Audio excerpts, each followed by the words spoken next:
Ladies and gentlemen, it is time for Mondays with the Mayor here at WJHS 91.5, broadcasting from Columbia City High School.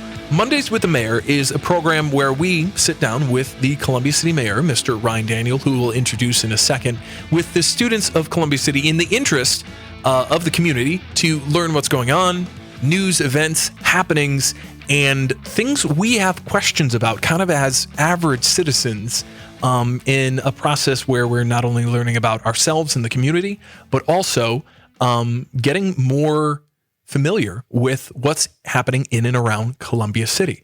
And with that said, I am Mr. Glaza, the audio-video teacher here at Columbia City High School. And with us in the studios are a number of students, some on mic, some not on mic.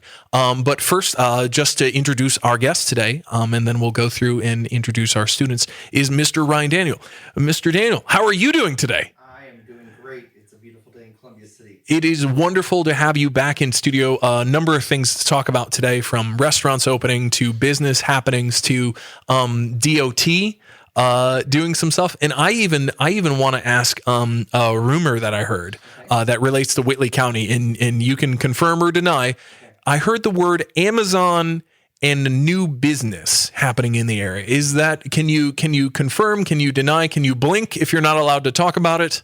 Well, the only thing that I know regarding Amazon would be the building that they're constructing over on US 30 in Allen County. So that is a thing. Okay. Definitely a thing. I think it's like 1,000 and change jobs over there. I don't know where they're going to come up with them. Okay, so I had thought that maybe that was Sweetwater going in, one of the largest musical suppliers of instruments in the world, just right next door. If you've always wondered what those buildings were, that's what that is. Okay. So we'll perhaps distribution center, and it's like I said, they're going to be looking for all kinds of jobs, and actually they'll be changing the street intersection there into an actual interchange there in order to accommodate the amount of truck traffic and obviously worker traffic in that area there at Flaw Road. Okay, very good. So that being said, Mr. Daniel, thank you for joining us. Always nice to have your input and insight into what's happening in and around the community and little things that I've heard.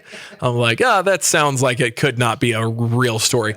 That being said, also in the room, we have Mr. Xavier. Xavier, would you introduce yourself, just a little bit about yourself in a little bit? And McKenna D, could you share your level in school, what your interests are, maybe where you see the future is, and then we'll get a microphone in front of Xavier so he can introduce himself. Yeah. I'm McKenna. I'm a sophomore in Columbia City High School. I specifically go to the ETA part. I do like doing podcasts and recording. Fun fact about me, I help my mom out with both of my parents, really, but more along my mom's side of Twitch streaming. And that's always a fun little note. Xavier, you can talk about yourself. Yeah, my name is Xavier Zigfus. I am a sophomore student at Columbia City Main Academy, and my interests, I really like doing podcasts. I like talking about things I like, and I'm very glad to be here with Mr. Ryan Daniels. Thanks, guys. Appreciate it. By the way, I barely know what a Twitch stream is, so that's. If you mind, I can explain it to you. Sure, real quick. A Twitch stream is basically online. We're going live, except with cameras on us, and we are streaming specific video games. In the mornings, we usually stream something calm and not too hectic, battle royale games. Sure. We usually do sim type games, and then in the afternoons we play those very hectic games. Yeah. But we also have an audience always talking in a little chat box right next to us, and we do like community type stuff with us. Very cool. That's great. I do every day. Every time I walk into this building, something new. You and me both. Okay. First things first, just to get out of the way, when it comes to Columbia City and Whitley County, there's the ongoing COVID situation that we're dealing with. Would you give us an update there? And then we'll get into business. So we just went into the red category again, which is frustrating, but it is what it is, and so obviously we're encouraging individuals to take whatever things they need to do, whatever steps they need to take in order to protect themselves and certainly the vulnerable populations of our community. from this most recent COVID-19 outbreak. Again, there's a lot of debate back and forth, but I'd like to follow what our health department says, and our health department says vaccination is the best way to go. And so encourage individuals to take the steps they need to do to ensure that they are protected from COVID-19. We've had way too many people that have passed in our community and in our state and in our country from COVID-19. And so encourage individuals to take those steps. Very good. Very good. Thank you, Mayor. I always appreciate hearing from a local source. That to change gears and to talk about what we had kind of planned today a little bit more, there's been a bunch of business happenings that have been in Columbia City proper and around the community that I always love to hear when good things are happening in the community. What's happening in the restaurant scene? What's been taking place? You may notice I have a bigger belt lately. What has been the good word on the street lately? So we're excited that Tokyo Steakhouse has opened in downtown Columbia City. They opened up, I believe, on Tuesday, if my memory serves me correctly, this past week on Tuesday. And we're really excited about the different atmosphere that it provides and different kind of cuisine that it provides. As you well know, our community has had a pretty meat and potatoes palette, if you will, for a long time. And so it's nice that not only do we get a sushi and hibachi type restaurant in our downtown, but it also happens to be right next to Oki Alley, which is named after a Japanese immigrant, Shinzo Oki. And so it just, all those kind of things just kind of coming together is a really unique and neat thing. I also know that, so good reviews I've heard in general from that. So that's a great thing. We're glad to have them in downtown Columbia City. We also are having I believe they're going to start serving food at Chapman's. So I think you'll start to see food here. I can't tell you when, but I know that they're moving that direction. I saw they were advertising for a cook for Chapman's. So again, another option for food for our community, which again, our community continues to grow. We actually got census numbers back since our last program, and Columbia City grew by 13% since the last census. Now, to give you a perspective, that's the second fastest growing community in Northeast Indiana. Really? Behind Warsaw. Okay. And from a purely person count, it is the third fastest behind Fort Wayne, of course, and Warsaw.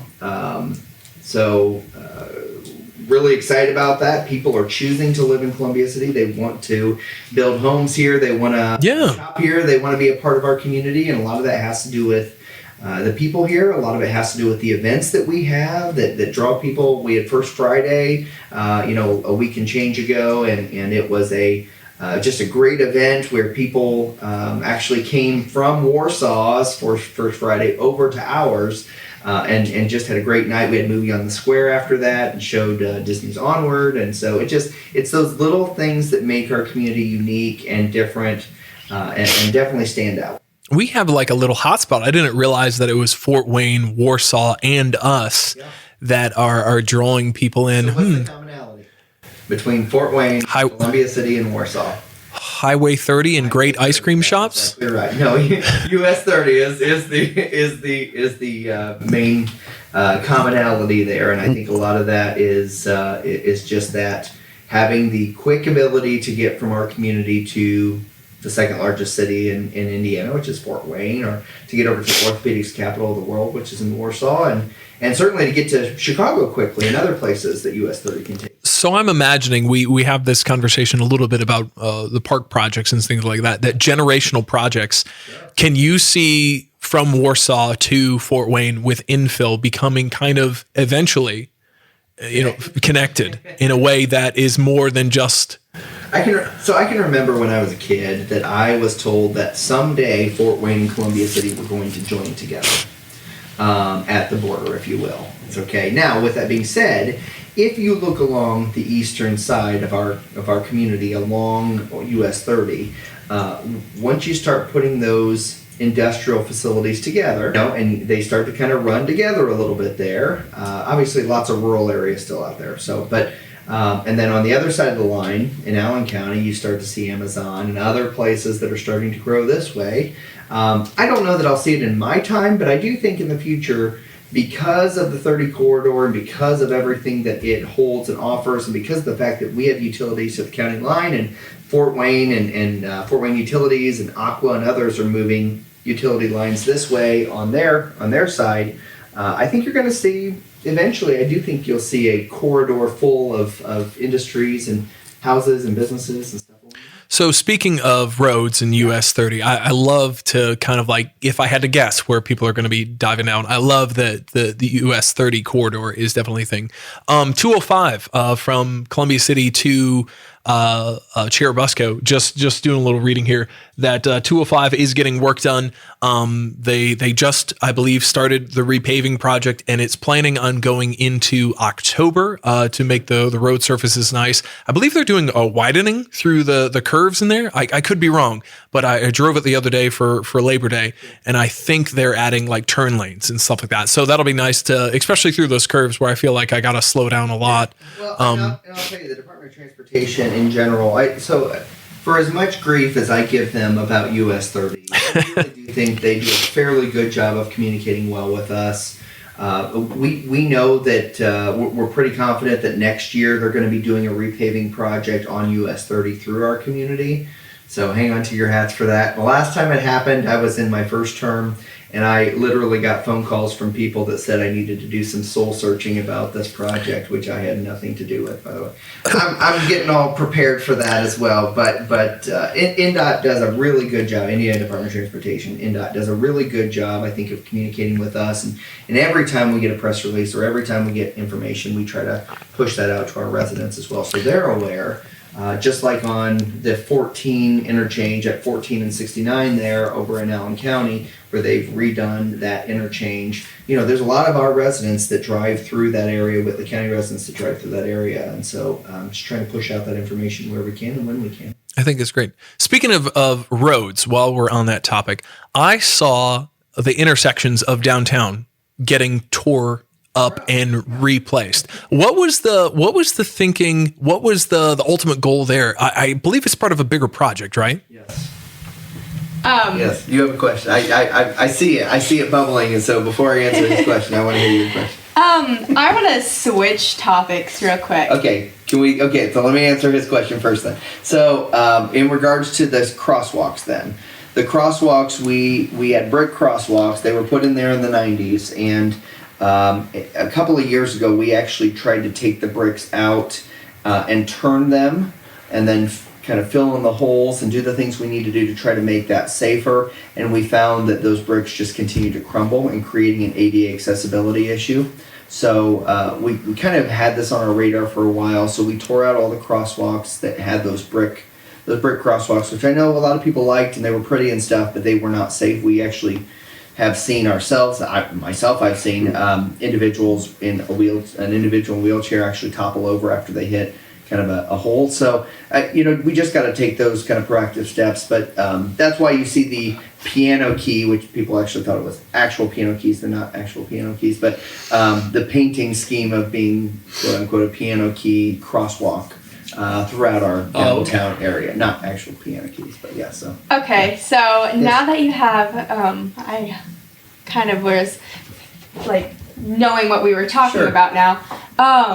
Also, the brick road on that one weird street. Probably Chauncey Street. Yeah. That's the only brick road we have, yeah. Yeah.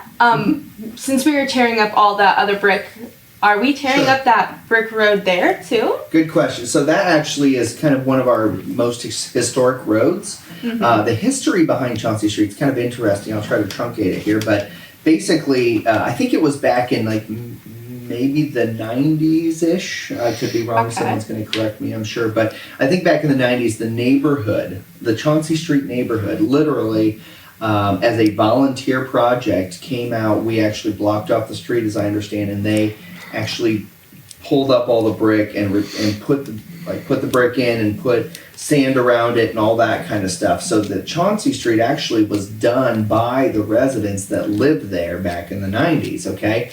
Now, we have toyed with the idea of doing something different on Chauncey Street because of the we'll say the bumps and all that kind of stuff, right? Yeah. So, long story short is that we're not doing that yet. Now, we did try to fix some of the manhole issues, put some concrete around it, and stamp it so it kind of looks like brick and it kind of blends in. But I think there's going to be a long-term project.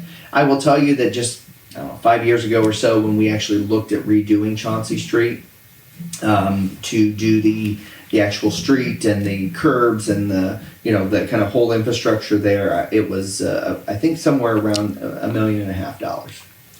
Oh, wow. So so it's expensive, and so that's why we haven't really acted on it. But in all honesty, the majority of the residents on Chauncey Street, we've not heard any complaints about it. It's usually individuals that are driving through Chauncey Street. So the other side of that is, okay, well, there's Main and Line Street on both sides of that. If you want to travel that and you don't want to go down a brick street, then that's what it is. Yeah. I actually kind of like that. Is cool that it's the only brick road in our city, and we now came to like how like that is still a part of our community. Yeah. Maybe we can, instead of like doing like anything redoing make it more like come to life, like historical.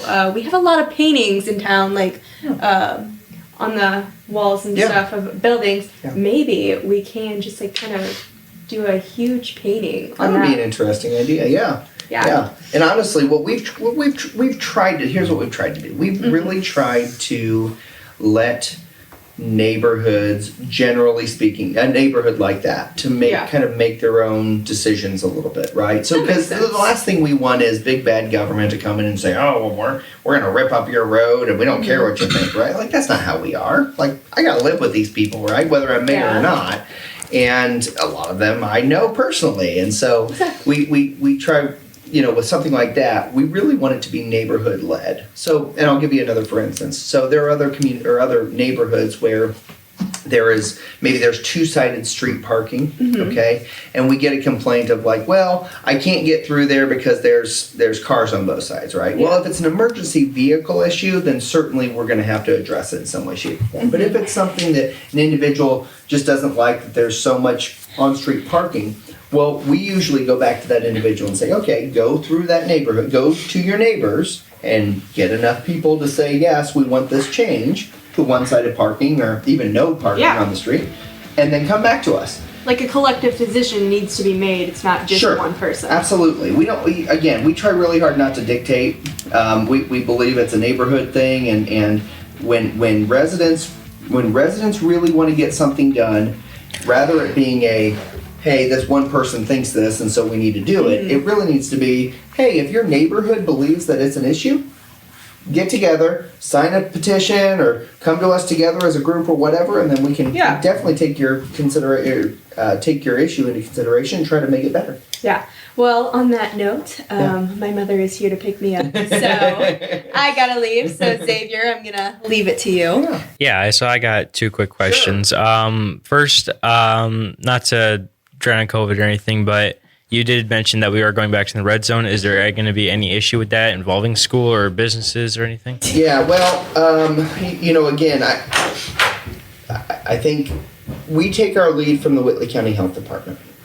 Okay, I've said from the very beginning that I am not a doctor or a nurse. I only take the information I have from the health department and from the state health department, right? And so as we get that information, we make those decisions. So I guess from a broader perspective, just to kind of let you know where I'm at, the vast majority of people that are eligible to get the vaccine have had that opportunity. If you don't believe you've had that opportunity yet, you can get on the state health department website. It's the Indiana State Department of Health, so I think it's isdh.in.gov. But anyways, you can get on there. You can find out where you can get the vaccine or all those kind of things. Obviously, individuals that are that are in a state where they're more susceptible, certainly they need to be taking those extra precautions and stuff. And I would really encourage all of our residents to really think hard about kind of all those steps that you're taking. And I'm personally vaccinated, and so I feel pretty good about that, obviously. But understand that even vaccinated people can still pass it on. Right. And so again, try to use our best judgment to do what we can do. But I don't think you'll see, getting back to the point, I don't think you're going to see major changes from like what happened a year ago. Mm-hmm. Okay, I don't think you're going to see those kind of things in that same context. by Okay. any means. And last question, are there going to be any fall things going on, like during October? Yeah. There's lots of really kind of good things happening. We have our last First Friday that's going to happen. I think it's October 1st. That's going to be going on. I know the 4-H has a autumn harvest festival that they do that they've been doing every year now for a couple of years, and that they're kind of preparing for that. Certainly, lots of different Halloween things. We have Trick or Treat that's going to be happening on. I believe it's the 30th. I'm going to quick run to my calendar and just, October 30th from 5 to 8 p.m. We have Trick or Treat in the city of Columbia City. And I know that there's other kind of Halloween things that are happening. The Mother-Son Halloween party, I believe, is happening with the Parks Department. So stay tuned for information on that as well. But yeah, lots of good stuff. Fall is a great time for people to get together because temperatures are lower, and it's pumpkin spice season for many people. Which I'm not a pumpkin spice guy, but for many people, this is that kind of that turn. And I had a little running joke in my head: who's going to bring it up on air? Who's going to bring pumpkin spice up? Pumpkin spice up on the air? And then I had plans to thwart them and never allow them back on the air ever again. Oh well, this has been the last Mondays with the mayor.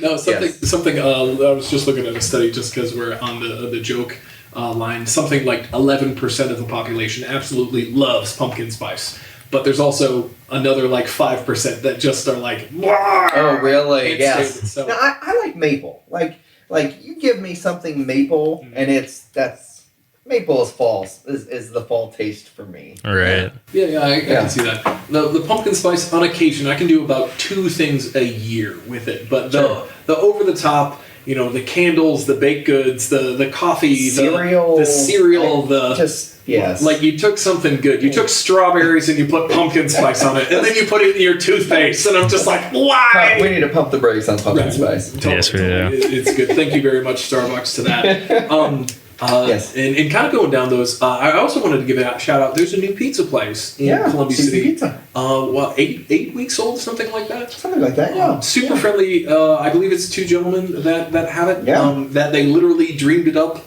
one day, and they said, we're doing this, and they made it work. Yes. So a fun little story. I don't know all of the details, but every time I go in there, just absolutely smiling faces. So I want to give a shout out. Columbia City Pizza Company. Pizza Company. Right there on... right there on Chicago Street. Right. Yeah. Around the subway intersection, yep, subway. Subway. And I believe it's also tied with that Subway is their friends or they're in a partnership together. Yeah, there is a connection there. Yeah, so kind of fun to see. I tried it. It was yummy.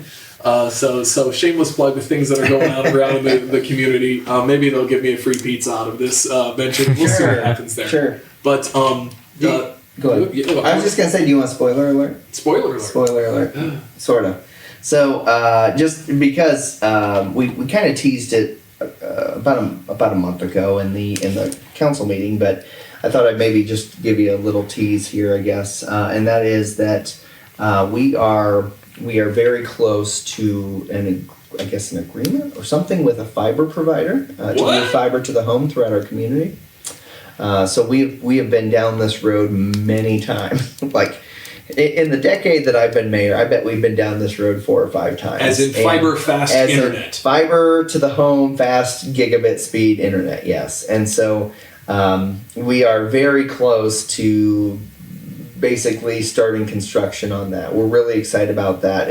I shouldn't say we. The company is very close, and so we're really excited about it. When more information comes out, we will definitely put it out. But as for a teaser, I'm very confident that we are getting fiber to the home, fiber internet in Columbia City. Will that be going out to the country, or will that not be going out to the country? Well, good question. Here's the thing: is we've kind of had conversations with them as well. As there's a lot of benefits outside of just the city of Columbia City.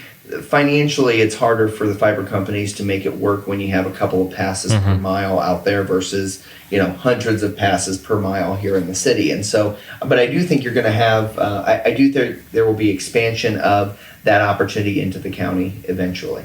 I look forward to hearing more on that. Yeah. Is it a 2021 thing, 2022 thing right now, just to dive in, or is it still up in the air, floating in the cloud above us? I think it's very probable construction will begin in 2021. Okay. Thank you very much. That being said, this has been Mondays with the Mayor. Of course, Mayor Ryan Daniel right there. Xavier, of course, on mic over yonder. Earlier we had McKenna D, a couple other students in the studio. Maybe we'll do new business next time. Thank you very much, Mr. Ryan Daniel, for joining us from Columbia City High School. This is Mondays with the Mayor on WJHS 91.5.